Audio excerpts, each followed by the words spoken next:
Local 4 News begins right now with a breaking news alert. On a deadly attack, 8 people on a busy bike path mowed down by a driver near the World Trade Center site. Tonight, we're learning more about the man behind the wheel. He is identified as a 29-year-old from Uzbekistan. Moments ago, investigators found a handwritten note in his truck. Jay Gray is live with the very latest. Jay?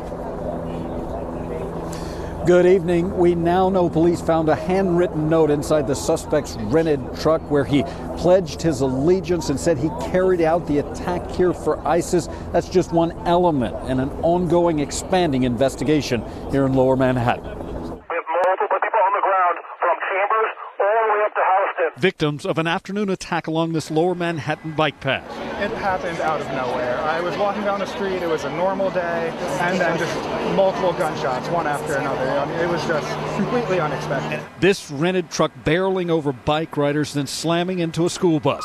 8 people were killed, 11 injured.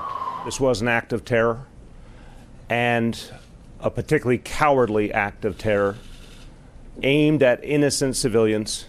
Carried out, police say, by 29-year-old Saifullah Saipov, an Uzbeki national. This video showing Saipov after he jumped from the truck, yelling Allah Akbar, according to police. I saw this dude with 2 guns, and the guy with the 2 guns for some reason was running around. He was getting chased, and then all of a sudden 4 shots went off, and we all just started running. A patrol officer shooting and stopping the suspect. He's in Bellevue Hospital right now, and to this point has refused to speak to investigators there.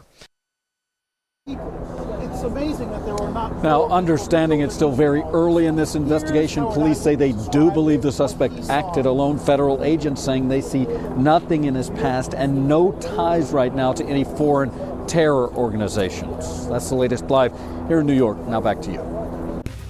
All right, Jay, thanks very much for that. Now to breaking news from Detroit's east side, where a neighborhood is on lockdown as police search for a gunman who shot at police. Tim Pamplin is on the scene with a night cam. Tim? A massive police response, as you would expect, as 2 officers come under fire in northeast Detroit, Tappert, Manning area. That's Hoover State Fair. I'm being told 2 officers were investigating a couple of young men, very young men, when one of these young men produced a handgun, started firing shots. Now, I'm being told neither of the police officers have been shot. One has sustained some injuries, but not from gunfire. And now, a lot of law enforcement assets here, including up in the sky. 2 helicopters, 1 federal, 1 Michigan State Police, both with forward-looking infrared. They can look down on the ground, find heat signatures, hopefully find where these 2 gunmen are lying out. Detroit police have now got a 7-block perimeter set up around here and asking residents to stay indoors.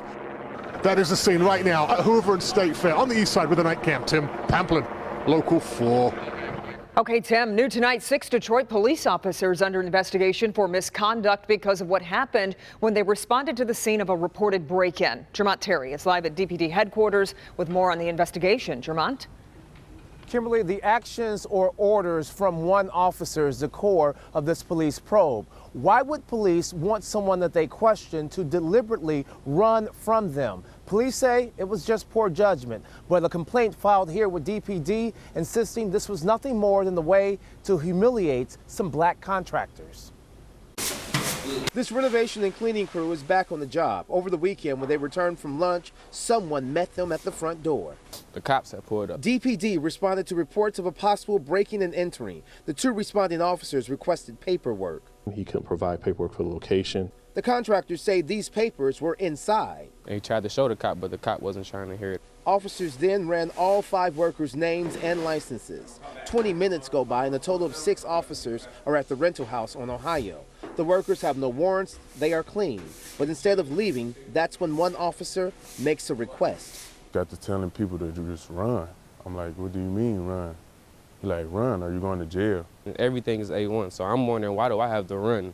I did nothing wrong, didn't break in no house. One by one, the workers followed the orders. Humiliated, like we just some hoodlums. At what point would there be a need for an officer to tell someone that you've checked out for warrants to simply run? Why not just say, have a good day, gentlemen? There's absolutely no reason.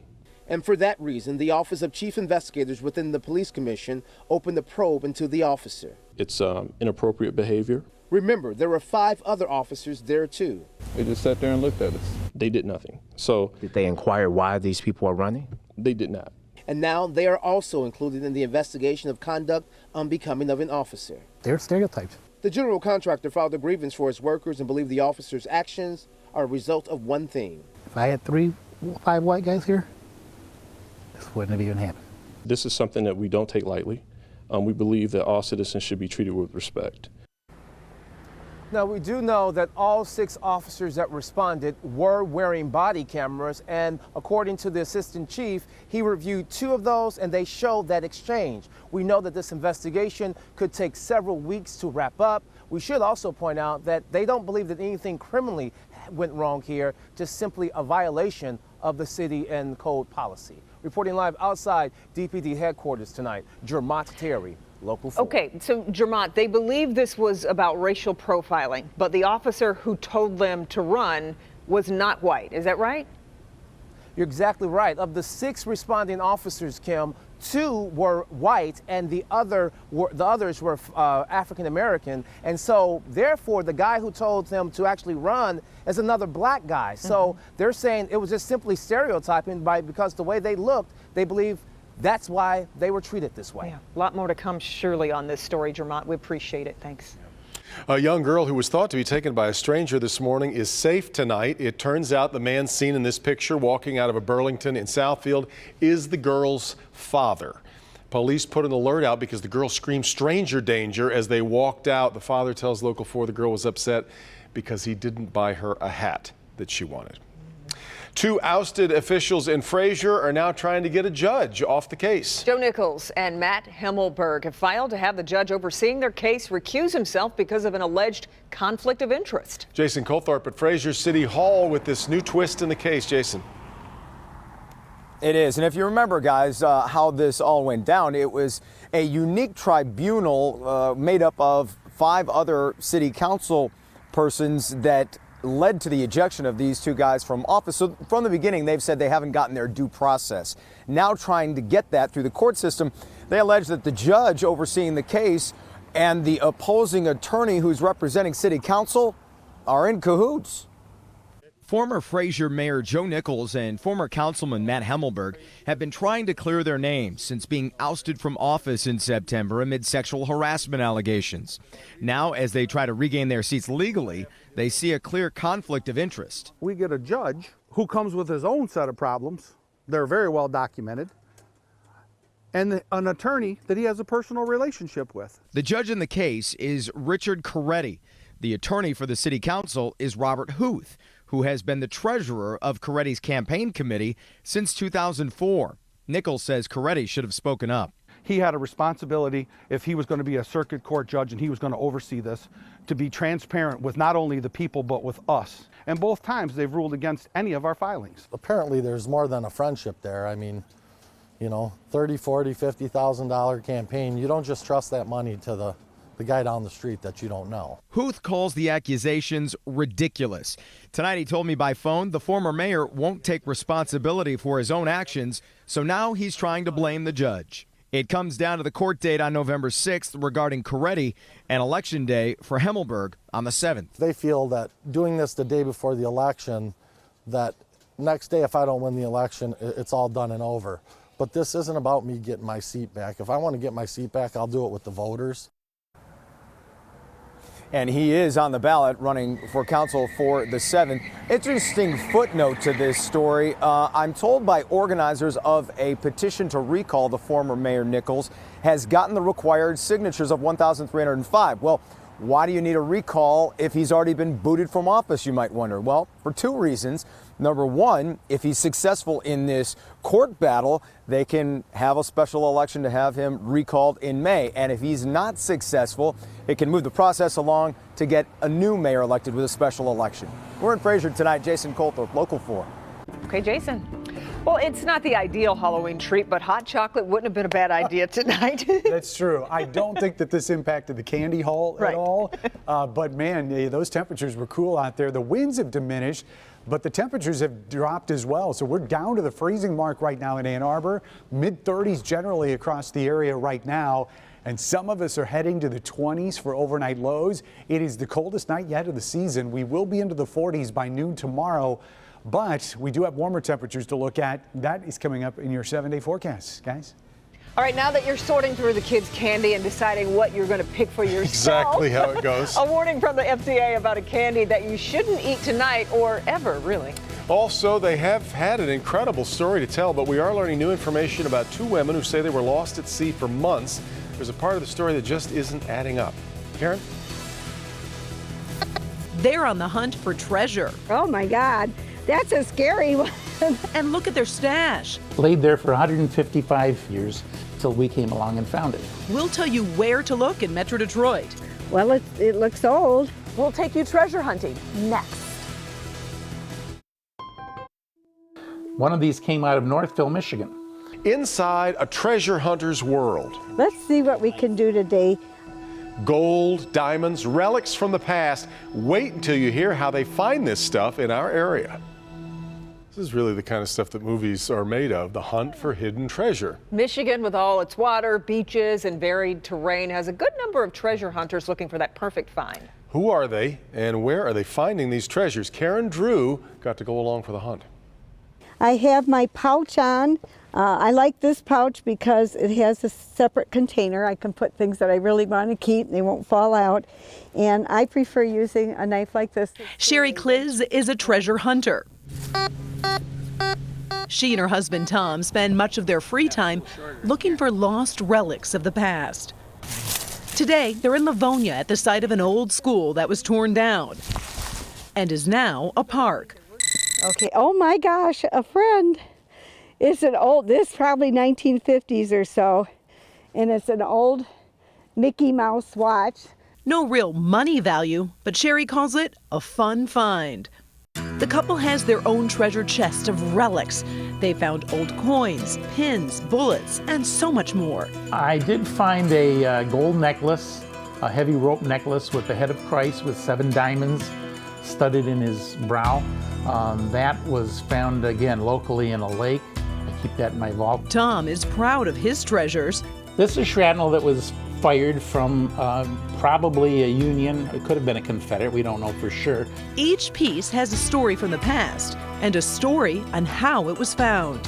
If you go underneath the clothes posts, people would bring the stuff and hang it upside down in coins and things. And a button fell off of a guy's uniform during the Civil War. I think it was this one here. And it laid there for 150 years. That's not the only good place to search. Also along the walkway up to the house is a good place to detect. Ask your neighbors if they have a 100-year-old house. Has that house ever been detected, and would you mind if we went through it? The couple is part of the Michigan Treasure Hunters Group, made up of 125 families, all on the search for bits of history. Like a Boy Scout knife, 1950s, 60s. The search also can bring everyday items to the surface. That's a scary one. You never know what you're going to find. Woo! And in some cases, these treasure hunters reunite those who've lost something that was once so important to them. We have recovered hundreds of graduation rings and gotten them back to the original owners. So, where are the good spots to search? One of these came out of Northville, Michigan. All the excavation that's going on in downtown Detroit around the arenas, we have found people have found Civil War stuff. With permission, of course. Beaches, parks, and old schools are also hot spots for some pretty cool finds. We've hunted around the Raisin River, which was a lot of very famous early battles with the Indians and things. And it helps you that you don't dig that much of a hole around the area. Their slogan on a hunt?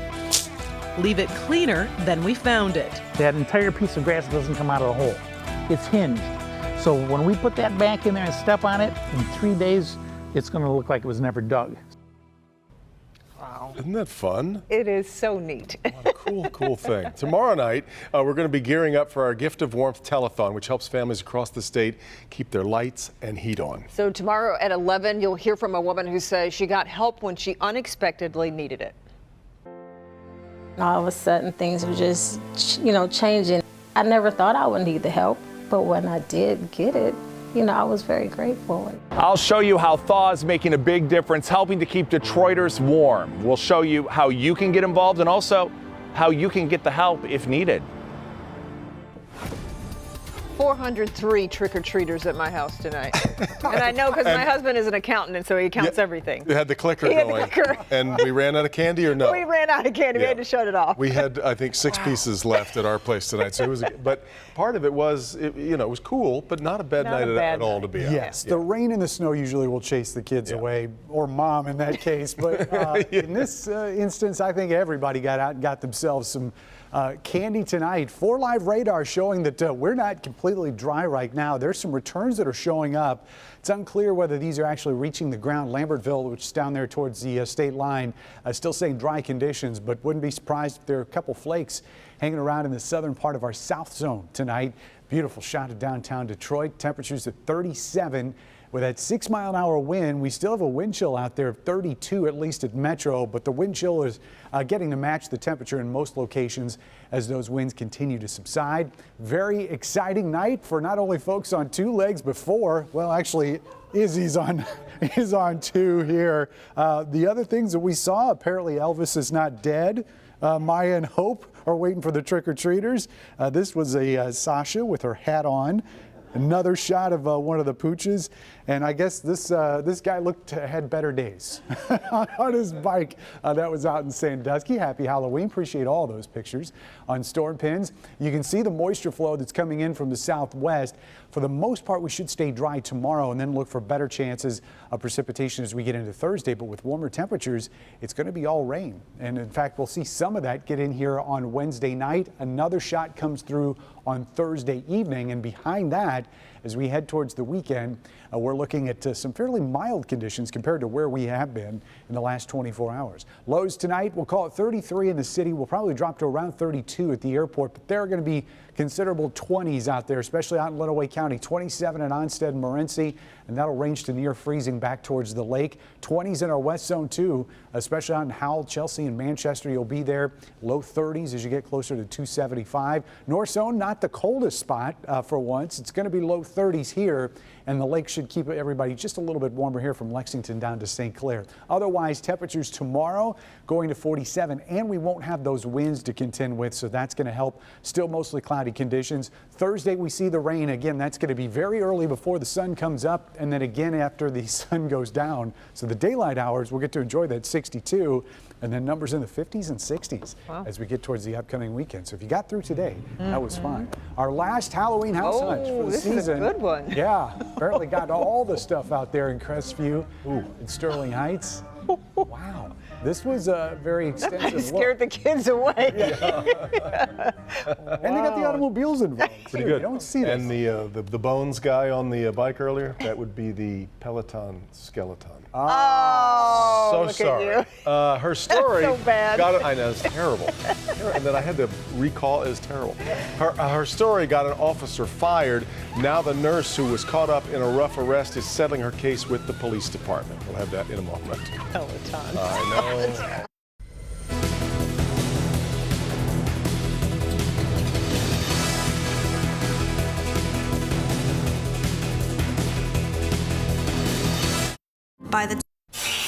Madison Heights police continue their rescue of more than 100 cats living in a house of filth. Police were called after neighbors complained about a strong odor. That's where they found the cats living in extremely poor conditions. The owner is facing 1 count of animal cruelty to 10 or more cats. Police in Monroe County are looking for this man after he steals a donation jar from inside a restaurant. The money in that jar was for the Monroe County Humane Society. They're working right now with the police to find him. If you've got any information about him, you're urged to contact police. The Utah nurse who was involved in that rough arrest has settled her lawsuit for $500,000. Nurse Alex Wubbles was arrested 2 months ago for refusing to let police draw a blood sample from an unconscious patient. The video of her arrest drew national attention for the officer's use of force. She plans to give a portion of her settlement, by the way, to a nurses' union to help stop physical and verbal abuse of nurses on the job. New questions in the case of 2 women that were stranded at sea for 5 months. According to the Coast Guard, the women never activated their emergency beacon during their 5 months at sea. The women say that they never activated the beacon because they felt they were not in any danger. The emergency radio was not the only inconsistency that the Coast Guard noticed. The National Weather Service said there were no storm systems in the area where they claimed to be. The Coast Guard is investigating. The FDA has issued a warning about the dangers of eating too much black licorice. The problem is the glycyrrhizin, a sweetening compound in the licorice root, in large amounts anyway, can significantly lower the body's potassium levels and increase the risk of abnormal heart rhythm and other health problems. Adults 40 and older are advised to eat no more than 2 ounces of black licorice a day. Really? I didn't see any of that much in the bags I didn't see tonight. that either, A lot of Twizzlers, but not so much. Black licorice, yeah. All right.